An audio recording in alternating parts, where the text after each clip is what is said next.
I was running game on you. Wanted to get the money. I was running game on you. Wanted to get the money. All around the world, we were all watching Mike Tyson because we wanted to see the spark. We said, maybe Tyson will come out. Maybe Tyson will come with that ferocity. It was little sparks here and there, but he's 58. I didn't even trip on that shit. This shit was scripted as fuck. If you think this shit was a real fight, you got to be the biggest jackass. Come on. You have got to be the biggest jackass. Hey, I'm just happy that he showed Tyson respect. He didn't really do too much damage to Tyson. That's it. He kind of just wanted to be in the same ring as Tyson. Jake Paul was the winner of the fight, but you can look at Tyson's face going, that's nice. Everybody won. Everybody got fucking paid, baby.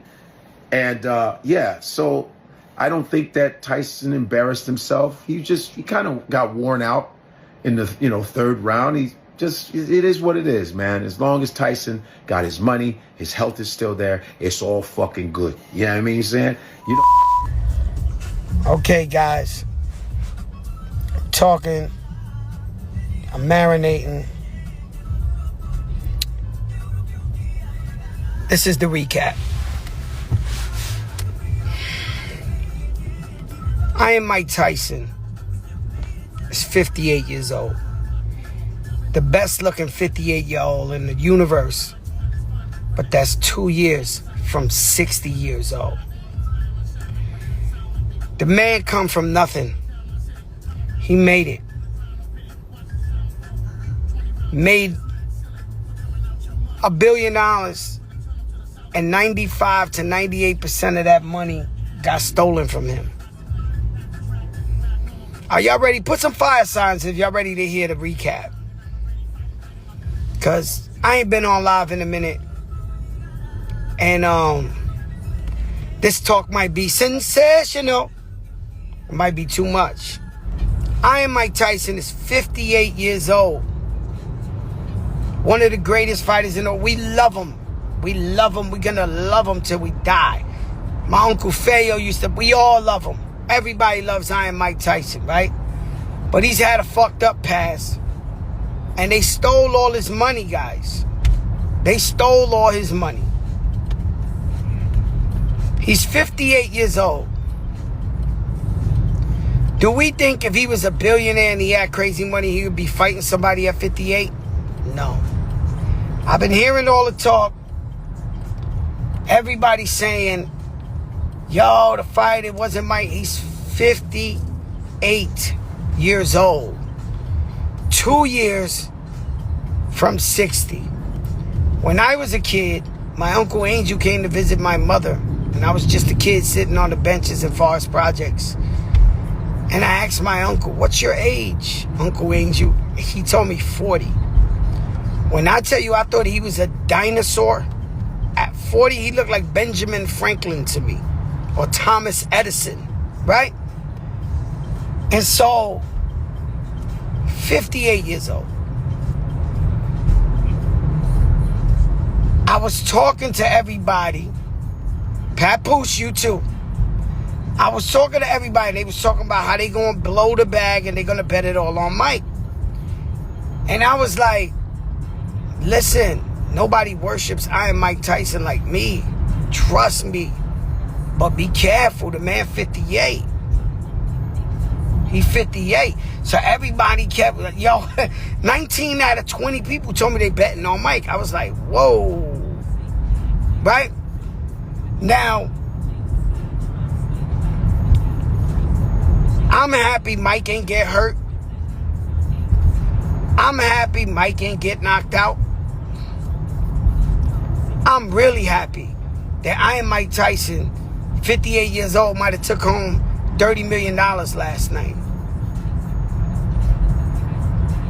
Now here's the jewel. Here's the one. You ready for the yesterday's price is not today's price? Are you ready for the one and only liner? Like, you know, are you ready for the yesterday's price? The jewel of this whole fight, the moment The thing, you know, Tyson's Muslim, so let's say Allah, me, it's God. The moment that we all had to learn, because I and Mike Tyson been through some shit his whole life in front of us.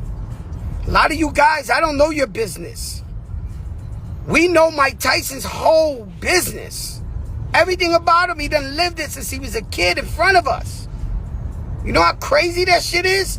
He got a divorce, he got locked up, if he got this, if he got niggas, we've been in his business so fucking long.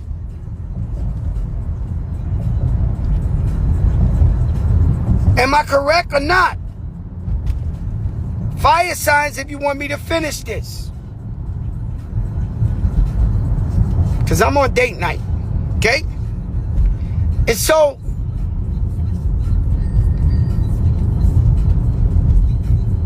the moment you have to learn from the Mike Tyson fight is, throughout his life, he's had so many people who have had their hand out, that have been in his pocket. Pimps, hustlers, you name them. Every time we seen Mike Tyson, he had 20 guys. What do you think they do at the end of the fight? They all need 50,000, 100,000, 200,000, 500,000. The gem of the night was I am Mike Tyson finally walked in the ring by himself.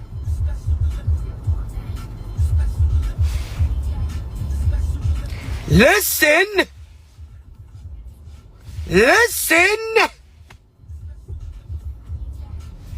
The fact that he walked in the ring by himself means he's finally getting all his money.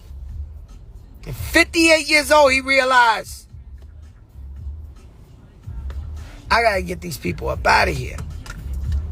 God gave me a miracle, a frisbee. That's a miracle. That's a frisbee. And God blessed Jake Paul. God bless him for putting that money in I am Mike Tyson's pocket. Of course, Mike Tyson is a better champ. Of course, Mike Tyson is one of the most... Mike Tyson is famous like Michael Jackson. Iron Mike Tyson. That name is like that. I'm not saying more than Michael Jackson. I'm just saying his name is iconic like that.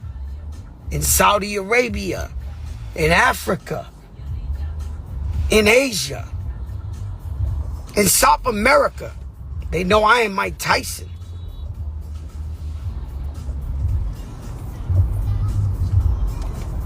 So, I see somebody like a Magic Johnson who I worship and I love. Love him. Super legend. Love him to death. Love everything he stands for. Love his whole family. But Magic Johnson says, yo, I don't want to see Mike like this. He's older. He can't fight. Like, I'm turning this off. It's not his fault, but Magic Johnson is also a billionaire.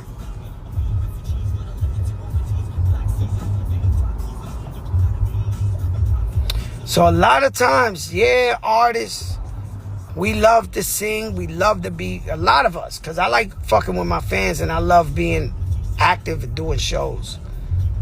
But a lot of us are outside because we have to work and pay our family, and that's our job. Some of the people that got the super big money, that's why we don't see them so much, because they don't have to work as much. They can stay home, chill with their loved ones, raise kids. But when you see stars 80 years old and all that performing, yeah, they love it. Yeah, they get to reunite and live old memories, but not, you know, if they had the opportunity. You know, my brother T.I. just caught a lawsuit and said he ain't performing no more. Caught like 70 million, hallelujah. But say, yo, you know what, guys, you know, but I am Mike Tyson at 58 years old, had to fight 8 rounds. And I gotta respect Jake Paul. Because not only did he give Iron Mike Tyson that bag, I sincerely believe he wasn't trying to embarrass him either, you know. And, you know, we seen a lot of fighters fight their idol. Look, Kobe, rest in peace. Jordan came back with number 45, and Kobe made sure he got MVP that game. As much as he worshiped Michael Jordan, Kobe gave him that little bit of work. A lot of guys, you know, even though they idolize you, they try to give you that work. Shout out my sister Mary J. Blige, got a new album out, I'm on there. That's why every time, guys, I get on the mic or I do a song, I could do it with the littlest artist in the world and the biggest. I never take the easy way out. I do what I think is my best. And if you got to hear it, I gave it my best. Some days I can see shit. Some days when I'm rapping, I can see shit in a different type of way. Like, so I talk that shit like in a legend way. And then some days it's just, you know, I analyze my career. I know I'm going somewhere else with this, right? But I analyze my career 30 years. And I understand that I made anthems and anthems and anthems and hits, right? But before I was good enough to understand what anthems and hits is, I said, what made people fuck with Joey Crack? Like, Joey Crack is actually the point I'm getting to. But what made people, because I wasn't that good lyrically, but it was the soul, the DNA, the soul. Because, you know, if I'm coming, you gotta flow, bust it, check it, watch out. Anybody who got a warrior's heart and they see me, and I do believe, nah, I can't say that, but I think it was the first time Puerto Rican seen a Puerto Rican with a half moon, you know, big medallion on first video. Guy, Cuban Link, big shit, right? With 100 dudes from the block, from the hood, that, you know, it touched you in a different authenticity. You was like, no, this the real. So I was trying to wonder how my first 2 albums, how I got away, but it was just the people knew, yeah, he ain't as good as Rakim or Nas or something, but I fucks with this guy. This guy's real.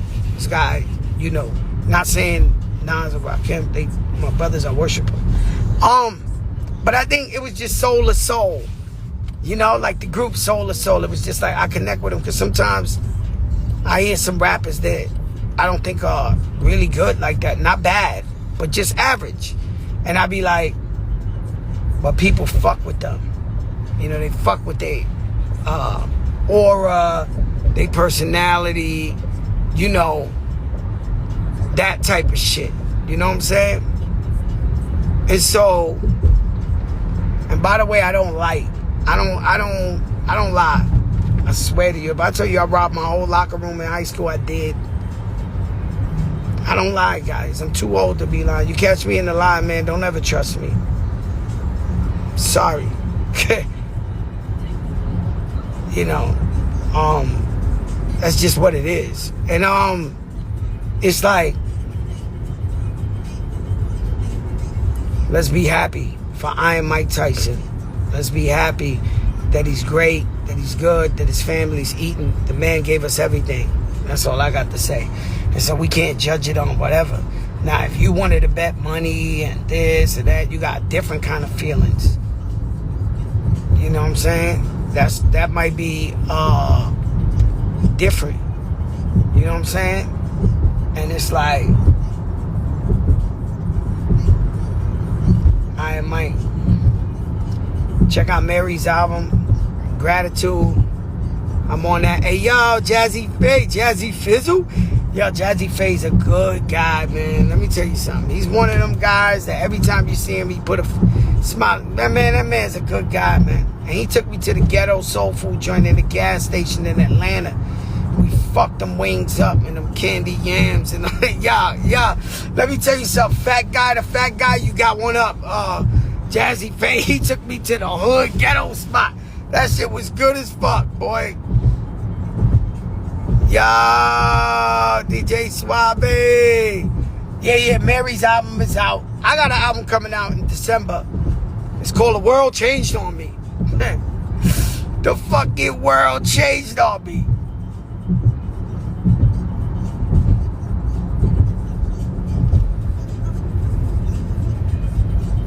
Let me tell you something.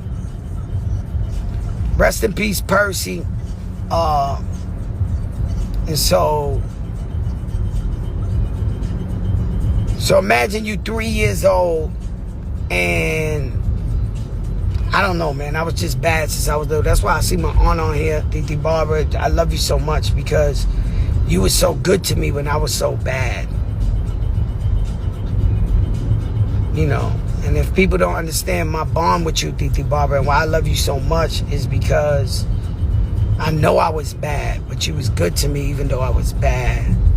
And that's why you A1. You know what I'm saying? You get whatever you want, whatever you want to do, wherever you go, whatever you want to eat, you get what you want. You know that. But you was good to me while I was bad, because I was a real bad kid. So, with that being said, I go to school 146 by Forest. You know, that's the school where you sing "We Shall Overcome" every day. We shall overcome. That's where you sing that shit. Someday. Trust me. You're not from the soil like me. Yo, let me tell you, not from the soil. You know what I'm saying? When you touch the floor, I'm sorry. I'm sorry, not from that soil. But in any case, I'm 3 years old. Maybe 4. I'm 4 years old. I think 4 years old. And they bring me into the principal's office. I'm only 4 years old, guys. They bring me in the principal office. But when I get to this is the first time I ever been in trouble, guys. 4 years old, they bring me in the principal's office. I'm in kindergarten. And there's somebody who beat me there. He's sitting in the chair. He's in trouble already. He's looking mad. I sit next to him. He black, I'm Spanish. I said, what's your name? He says, yo, I'm Percy. 4 years old. Yo, what's your name? He said, yo, I'm Percy. I said, yo, I'm Fat Joey. I was already Fat Joey as a kid, right? That's my original name. And so, I was like, yo, we in trouble. I was 4 years old. Yo, we in trouble, you know. And our principal, he was a great man. His name was Mr. Reagan. But he was a mean guy, too. You know, I remember he used to wear the fly suits. He used to smell good. Shout out to Miss Wicken. Shout out to Miss Noel. And so, Miss Fisher. And so, we're in trouble. We walk out the office, and the reason Percy was in there, he got jumped by these two twins named David and Noel. Now, if you from my block, you know how bad these two motherfuckers was. David and Noel. Handsome Spanish dudes, but they was twins. They was the first niggas cop diesel I knew. Like, they eventually got, like, when we got to, like, teenagers, they was looking like Lou Ferrigno, these two. But anyway, 4 years old, I meet them. Shout out to David and Noel if you're still alive, if y'all still good. But they jump Purse. So when we come out, one of them karate kicks Purse. I run in, I karate kick the other brother. And we just start fighting them dudes right outside the office. In kindergarten, in the principal's office, we got in trouble again. I'm just trying to tell you that the first time I met the man Percy, we was 4 years old, and we got it popping right out the office. I don't know how to explain it to y'all anymore. We got it popping with David and Noel. I just met them. And so, too many moments to explain. You know, I'll tell y'all something. I don't know if I should tell you something so deep, but I had a family member pass. Huh? Okay. And so, when Percy, I get the phone call 6 in the morning from all over. you know, I sit in the bathtub. I know I may be talking too much, but that's like one of my favorite spots to think. So I sit in the bathtub and I think of 50, 100 good times I had with Purse, where I could see him laughing. You know, you guys, life is short, and we gotta appreciate our family members and anybody you love on earth. You gotta appreciate them, because you don't know when they go. And so, when you can sit there and think of times and times and times and times and times that you've been with somebody and y'all had the best times in the world, it's pretty crazy that somebody passes away like that in your life. You know what I'm saying? And shout out to the Forrest family. Shout out to Purse moms. Shout out to High Bridge. Shout out to Forrest. You know, anybody, his daughter, his sons, anybody being affected by this. And, you know, I've been trying to keep my head up. You know what I'm saying? And try to keep myself, I don't know if it's real, in a happy space to where I don't go into like that depression and all that. You know what I'm saying? And so, so if you see me out and about, I'm not taking nothing light. It's just, I'm trying to move to the light. You know what I'm saying? Because, you know, death is funny, man. It can put you in a bad place. And so, I've been through it so many times. But, rest in peace to Purse. Shout out to his cousin Mikey. Yo, Mikey, what's up? You know what I'm saying? And so, you know, last week it was Chubby Baby, Pun's birthday. I went to visit Raul. Percy dies, right? And so, shit was crazy. You know what I'm saying? And I'm looking at my Instagram. If you go back, you see it, the shit looking like the newspaper for people dying. I'm like, yo, I gotta get out of that. We gotta be positive, and we gotta enjoy every minute we on earth, that we not sick, or, you know what I'm saying, we healthy, you know, our people are good. You know, there's different levels of people being good. If your people happy, that's it. That's hard. That's hard to understand and agree with, is that as long as your people's happy, it's the best. And no matter what kind of money, there's some people with a bunch of money that's so miserable, man. They're not even happy. Trust me, I know them. I'm outside, bro. You know what I'm saying? And I thank y'all too, man, because it's crazy. My life is real strange, guys. You know, I grew up in the projects. I grew up with nothing. You know what I'm saying? Like really, really the bottom, right? And my mom's tried. My mom's worked 3 jobs. My father worked 2 jobs. I know I tell you I was poor, but my family worked, right? And so, but still, with no disrespect, I know my mom's watching, but, you know, if I asked my mom's for a pair of sneakers, say the Travis came out, right? She would get it for me, but because she had 4 kids and she would work hard, she would get it like next year after it's like a little played out. You know what I'm saying? But she'd get it for me, right? And that's why I give my kids whatever they want. And because my mom's taught me that. It's in my DNA. But you know, it's tough. And then to rub elbows and be real cool with literally billionaires in 2024. I have friends that are billionaires. They own planes and yachts. And I'm cool with royal families. You know what royal families is? Their face is on the money. In real life, guys. Remember, what was it? Coming Back to America, Eddie Murphy, they had their face on the money. Yeah, I know guys like that. Real earth. Salam alaikum. Right? And so, it's right around here somewhere, man. And so,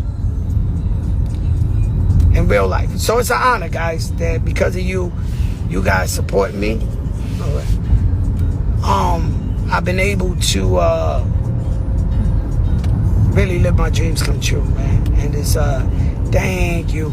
So many people deserve to live their life and more talented, and it didn't happen for them. So I hope it does happen for them.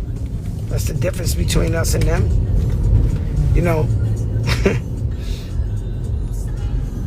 Man,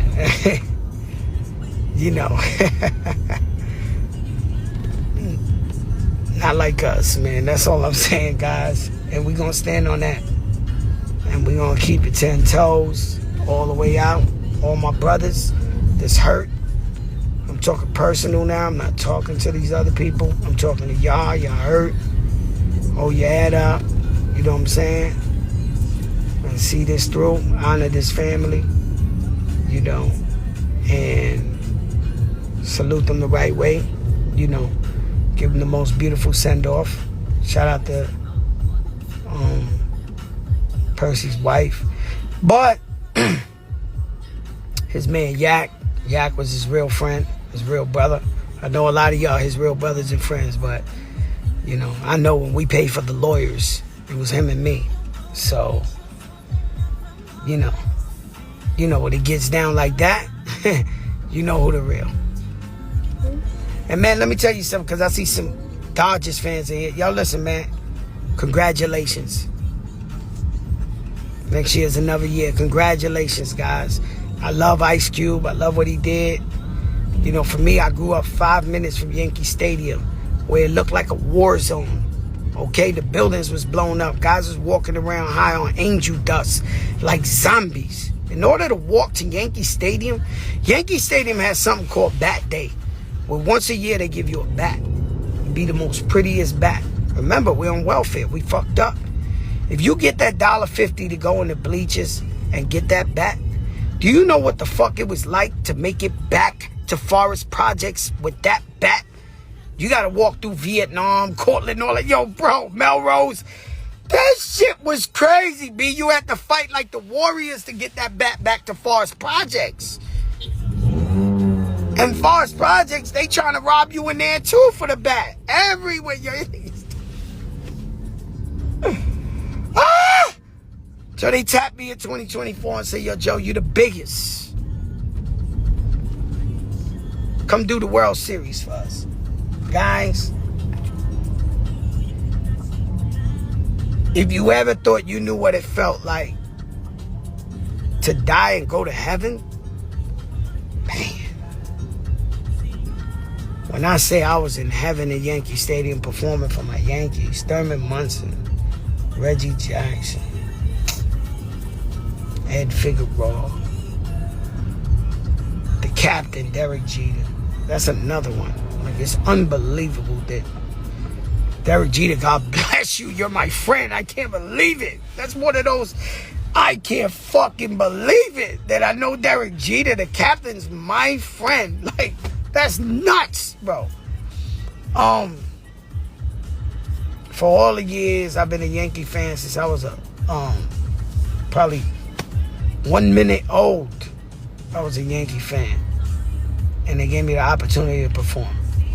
The thing they don't tell you is that if you lose, the whole world wants to blame you because you performed there. It's not we had a bad year. It's not we did 5 errors in 1 inning, 5 unearned runs in 1 inning. Nah. Fat Joe, he sung the song. We the biggest in the game, my guys. I'm so sorry. DT Barber, yeah, that was big. Yo, Waleed, you was out there with me. I snuck. Yo, bro, Waleed.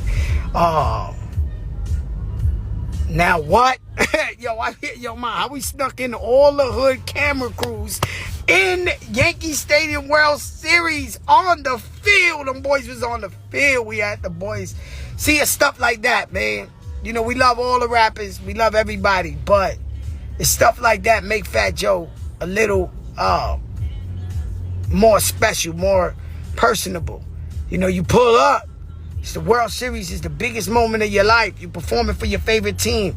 And the hood Videographers are there with no passes, no tickets, no nothing. And you sneak them in. Yo, come on, that's my videographer. Wait a minute, he was shooting a documentary. Let him in. Yo, Wally, come on. Like, come on, bro. It's the little things, guys. It's the little things. All right, y'all, stay up. Peace to the gods. Y'all know the MREC room etiquette? Peace, you now tuned in to MREC TV.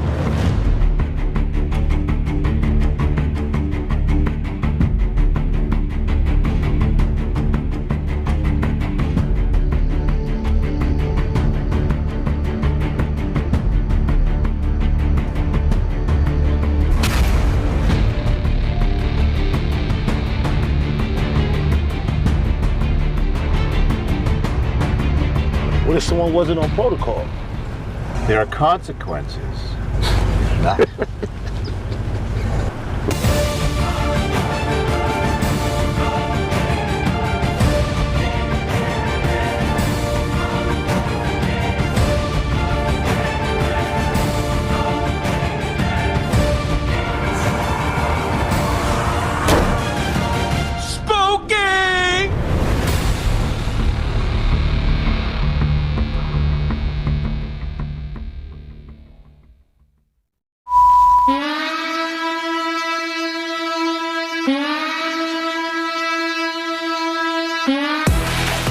We the Knockout Kings of Comedy. This your boy, Reggie Curl, you know what I'm saying? This is my cousin, Stroncho, you know what I'm saying? We coming by. No, I know me, old you fuck with lambskin condoms. I didn't even want my man to eat my because I eat meat from Aldi's. The f wrong with you? Aldi's, you should eat this. We don't know what the f that meat is. No! For real, I heard a nigga get in prison. That's not the part about it. The part about it is he had the audacity to ask me why I ain't helping him. I said, it ain't no point of both of us get. I step up, look him right in his eyes. He go to pat me down. Pop, pop, pop, pop, pop, pop, pop, pop, pop, pop, pop, pop. $20, homeboy. I'm like, no sir! First of all, can I ask y'all a personal question? Is this microphone really necessary at this point?